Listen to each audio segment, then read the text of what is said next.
তাহসানের স্ত্রী রোজা, তার কি আসলে শীত লাগে না? না না, এটা আমার শুধু একার প্রশ্ন না, এটা অনেক মানুষের প্রশ্ন। এই যে স্ত্রী রোজা, তাহসানের স্ত্রী, সে কি ড্রেস পরেছে?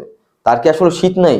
অথচ বাংলাদেশের শীতের ঠেলায় মানুষ তো ঘুম থেকে উঠতে পারে না, খাতা কম্বল থেকে উঠতে পারে না, বাংলাদেশের সূর্যই উঠে না।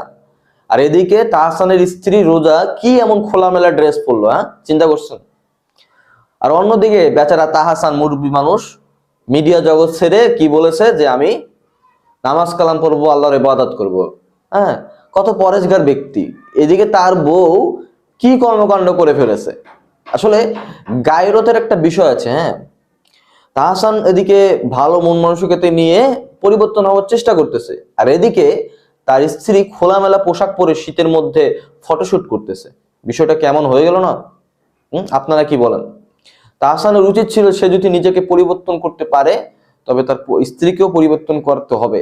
কারণ এইভাবে চলাফেরা করা আসলে এটা ভালো দৃষ্টিভঙ্গি নয়। এটা কখনো মুসলিম মানুষের কর্মকাণ্ড হতে পারে না। আপনারা কি মনে করছেন? কমেন্ট করে জানাবেন।